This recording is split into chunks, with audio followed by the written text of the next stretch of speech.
On peut avoir intérêt pour peut-être permettre d'obtenir des engagements de l'Iran en matière balistique et en matière de sécurité régionale. En gros, limiter l'expansionnisme, comme on a pu le dire du côté, y compris ici même, du ministère des Affaires étrangères, de garantir aujourd'hui à l'Iran une possibilité de contournement de l'embargo, notamment d'éviter de voir s'effondrer ses recettes pétrolières. Vous pourriez comprendre cette contrepartie ?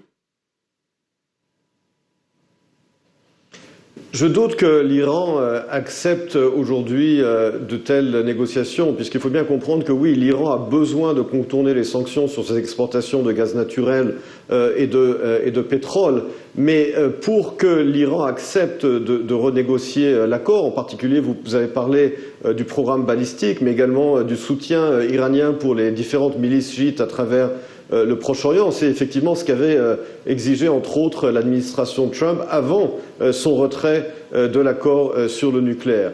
Pour arriver à un tel accord global, encore faudrait-il que les Iraniens acceptent, chose qu'ils ont rejetée jusqu'à présent. Je vous rappelle que lorsque le président français Emmanuel Macron avait suggéré, il y avait plusieurs mois, de rajouter la question balistique à un nouvel accord, eh bien les Iraniens avaient refusé. Alors est-ce qu'ils l'accepteront aujourd'hui ? J'en doute, mais il est possible que justement la réimposition des sanctions et le fait que ces sanctions font extrêmement souffrir l'économie iranienne les pousse à cela. Mais il y a là un jeu extrêmement délicat. C'est vrai, quelqu'un a dit tout à l'heure que les Iraniens jouent aux échecs et les Américains au poker.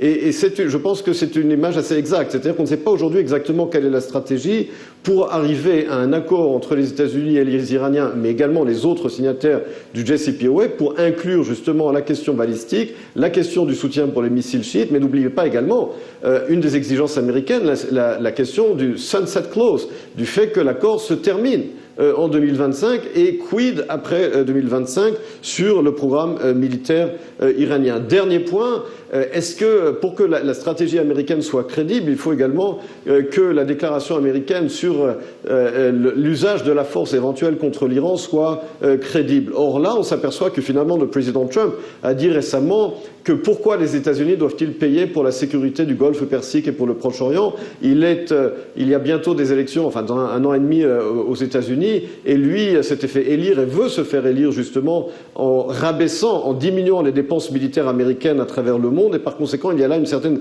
contradiction dans sa politique où il veut à la fois faire pression sur les Iraniens, mais d'un autre côté se désengager en particulier financièrement et militairement du Proche-Orient. Eh oui, illustration.